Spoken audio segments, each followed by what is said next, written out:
Ushbu tuproqlarda ming yillardan beri yashab kelayotgan o'zbek xalqi ayovsiz qirg'in qilinadi. Ushbu o'zbek o'g'loni o'z safdoshlari, o'z millatdoshlari xoinligi qurboni bo'ladi. Mirolimxon mag'lubiyatga uchrab, Sharqiy Buxoroga, undan so'ng Afg'onistonga qochishga majbur bo'ladi. Mening hayotimda ikki baxtli kun bor. Birinchisi Ibrohimbek laqayni o'z qo'llarim bilan bog'lagan kunim.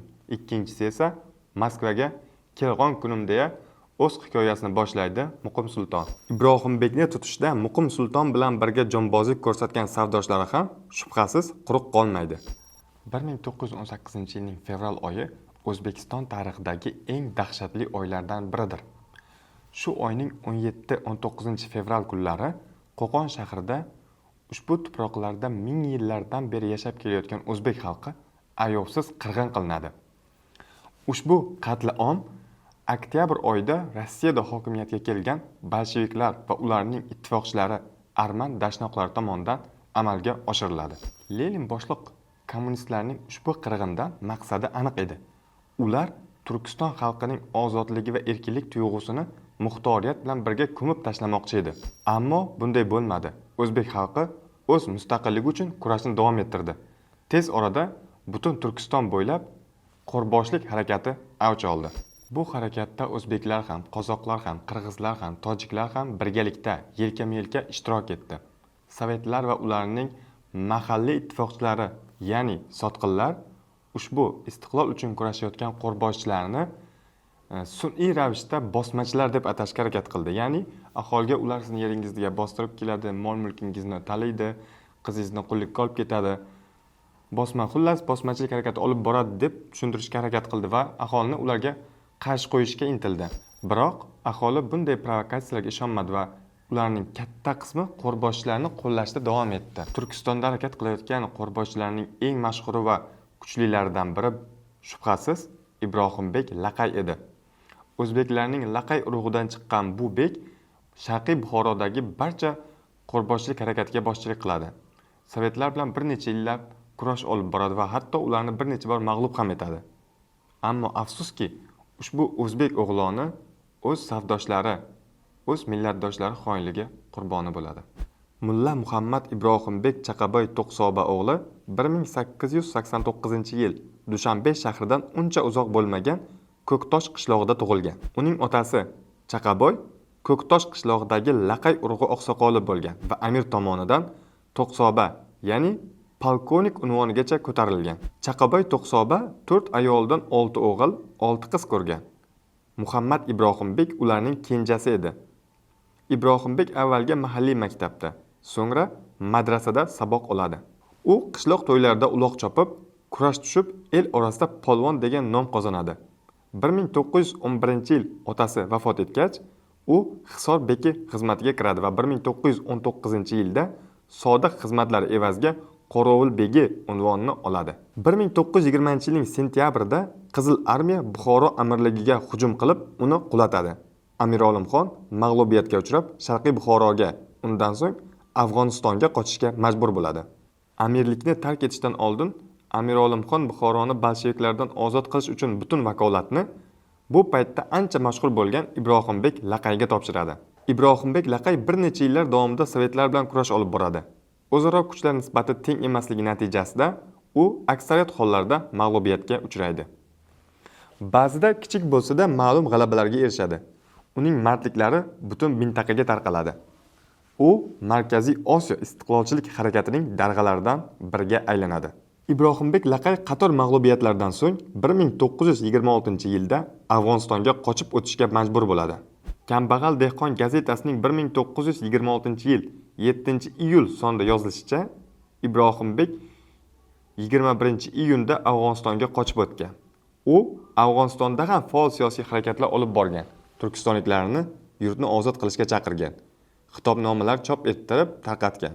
Ibrohimbekning xitobnomasi ham Kambag'al dehqon gazetasida chop etilgan bo'lib, u quyidagicha edi: "O birodarlar, bolshevik hokimiyati zulmi ostida qolgan qizil askarlar, ishchi va xalq, sizga ma'lum bo'lsinki, musulmon, rus yo boshqa millat va qavmlar ular hokimiyatni olgandan beri yillar davomida siz vatan, din, millat va oilangizdan, mulkingizdan ajraldingiz.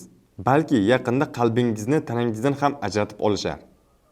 Shukrki, Allohning inoyati bilan Afg'oniston, Angliya va boshqa xorij davlatlari xotirjamligimizga keldi.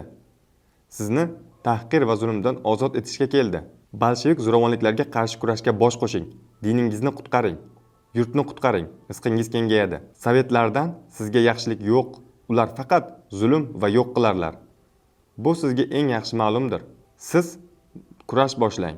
Hokimiyatini yo'q qilarga o'zingizni ozod eting va din ravnaqi uchun ularga qarshi kurashga kirishing. Salom sizlarga. Ibrohimbek tomonidan tarqatilgan xitobnomalar o'z samarasini ko'rsatadi. U o'z atrofiga muhojirdagi vatandoshlarni to'plab, yana Amudaryoni kesib o'tadi va 1930-yilda bolsheviklarga qarshi kurashni tiklaydi. Bu voqea munosabati bilan Sharq haqiqati Pravda Vostoka gazetasining 1930-22-sentyabrdagi sonida shunday maqola bosiladi. Ibrohimbek bandasining chegaramizga bosqini.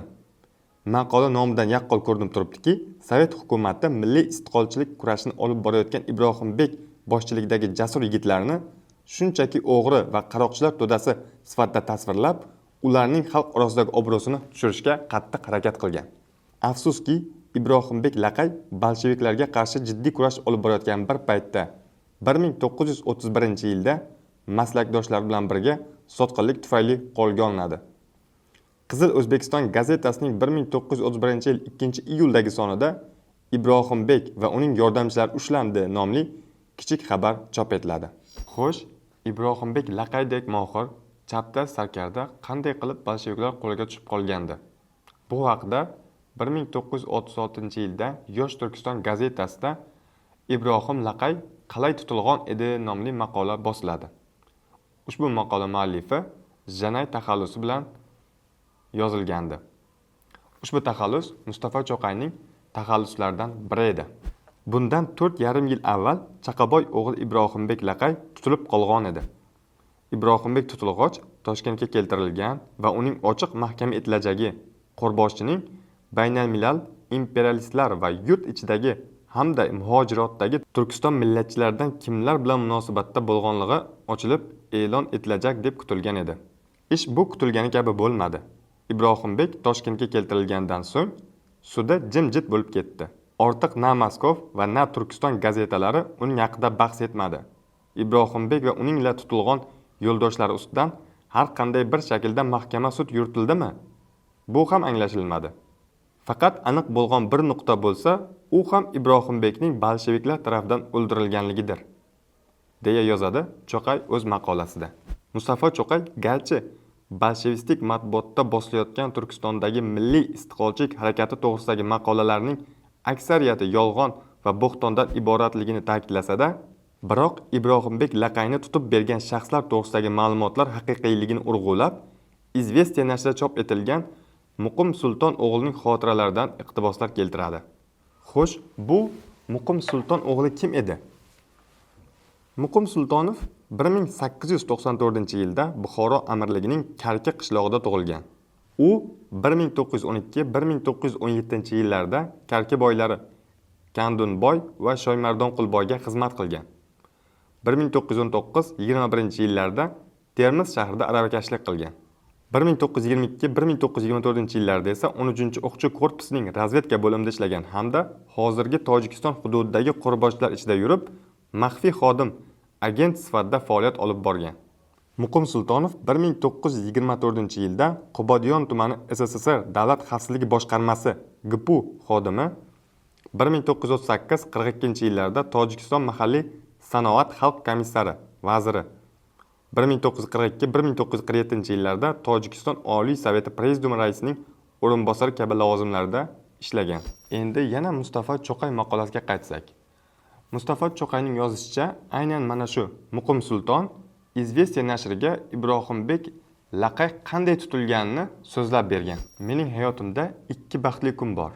Birinchisi Ibrohimbek Laqayni o'z qo'llarim bilan bog'lagan kunim. Ikkinchisi esa Moskvaga kelgan kunim deya o'z hikoyasini boshlaydi Muqim Sulton.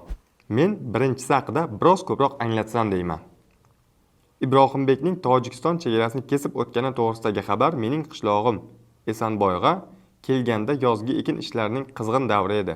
Ibrohimbekning do'stlari bilan ilgari bir necha bor qarshilashgan edim. Men eski partizanlardan bo'lib, inqilobning birinchi yillaridayoq vaqtimni Sharqiy Buxoroda o'z qishloqdoshlarim va yo'qsullar bilan birgalikda yurtimni bosmachilardan tozalash uchun ot ustida o'tkazdim. Ibrohimbekning hududni kesib o'tgani xabarini olar olmas, uning eng avval yaqinlari va tanishlari qolgan Ko'ktosh rayoniga kelishini angladim. Mening qishlog'im Esonboy esa Ko'ktoshning yaqinida edi. Men o'zimning eski kurashchan yo'ldoshlarimdan kolxozchi Egamberdi yo'ldosh, Karim Alimardon o'g'li, Abdurahmon, Qoraxon Sardor o'g'li, Cho'tak Ko'char o'g'li, Gilxo'ja Nazar o'g'li, Muhammad Rajab va Yor Muhammad o'g'illarini to'pladim. Biz u zaman kolxozchilikni endigina boshlagan edik.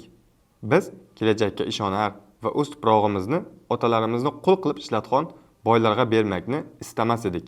1931-yilning 23-iyul kuni kechasi Ibrohimbek Kofirnixon daryosi yoniga keladida, qayiqchilarni o'ldiraman deb qo'rqitib, ularga o'zini nahrning u tarafiga o'tkazishni buyuradi. Bu xabarni menga Egamberdi yo'ldosh va Karim Alimardon o'g'illari keltirdi. Men darhol yo'ldoshim Gilxo'ja Nazarga qayiqchi bo'lib kiyinib, Ibrohimbekni nahrning bu sohilga o'tkazishni buyurdim. Gilxo'ja ham zimmasiga olgan vazifani yaxshilab bajardi. Ibrohimbek o'zining kotibi ila birgalikda nahrni kechdi. Gilxo'ja nahrning shiddatli oqimini bahona qilib, ularni miltiq va to'pponchalarini qayiqning chetiga bog'lab olishga ko'ndirdi. Ibrohimbek sohilga kelgach, men yashiringan yerdan sakrab chiqib, miltiqni uning ko'kragiga tiradim va unga: "Ibrohimbek, endi sening ajaling yetdi. Orqangga aylan. Men sening qo'llaringni bog'layman", dedim. deya Muqim Sulton Ibrohimbekni qanday qo'lga olganini so'zlab beradi. Qo'lga olingandan ko'p o'tmay jasur o'zbek farzandi Mard Qo'rboshi Ibrohimbek sovetlar tomonidan qatl qilinadi. Albatta SSSR hukumati Muqim Sulton o'g'lining bu ko'rsatgan jasoratini ortig'i bilan taqdirlaydi. U yuksak lavozimlardan tashqari Lenin ordeni, 2 marta Qizil bayroq ordeni, 4 marotaba Sharaf belgisi ordeni, Tojikiston Oliy Sovetining 2 faxriy yorlig'i, bosmachilarga faol qarshilik ko'rsatgani uchun yodgorlik nishoni va nihoyat SSSR Mudofaa xalq komissari Klement Varashilov tomonidan 1935-yilda oltin soat bilan mukofotlanadi. Ibrohimbekni tutishda Muqim Sulton bilan birga jonbozlik ko'rsatgan savdoshlari ham shubhasiz quruq qolmaydi. Muqim Sultonning do'stlaridan bo'lmish Abdurahmon hozirgi kunda Ko'ktosh rayonining ijro qo'mitasi boshlig'i ekan. Qoraxon esa rayon militsiya boshlig'i. Cho'tak Ko'char o'g'li Qahramon kolxozining raisi, Gilxo'ja ziroat agronomi, Muhammad Rajab Qizil bayroq kolxozining raisi, Karim Alimardon o'g'li esa Ko'ktoshdagi 41-sonli otchilik savxozining boshlig'i o'rinbosari ekan, deya yozadi Mustafa Cho'qay. Mustafa Cho'qay o'z maqolasini quyidagi ogohlantiruvchi so'zlar bilan tamomlaydi. Muqim Sulton o'g'lining o'zi so'ylab o'tirgan xoinligi Turkiston millatparvarlari, Turkiston ziyolilarini chuqur-chuqur o'ylashga majbur etadigan bir hodisadir. Cho'qayning bu so'zlari hozirgi kunda ham juda dolzarb. Amerikalik yozuvchi va jurnalist Ernest Hemingway bir paytlar xoinlik qilgan odamning oxirgi manzili yolg'izlik deb aytgan edi. Biroq buyuk yozuvchining bu so'zlari SSSRda ishlamadi. Ya'ni o'z millatdoshini sotgan Muqim Sulton va uning sheriklari umrining oxirigacha rohat farog'atda yashadi. SSSR ularni yolg'izlikka tashlab qo'ymadi. Chunki SSSRning o'zi qachonlardir safdoshlari yoki rahbarlarga sotqinlik qilgan xoinlardan tuzilgan bir davlat edi va uning o'ziga o'xshagan xoinlarni tarbiyalashi, ularni asrab-avaylashi va rohat farog'atda yashashga sharoit yaratib berishi ajablanarli narsa emas edi. Afsuski o'zbek xalqi mana shunday tarzda o'zining mustaqillik uchun oxirigacha kurashgan mard insondan ayriladi. Va yana bir bor afsuski, bu bilan o'zbek xalqining o'zidan chiqqan sotqinliklari tugab qolmaydi.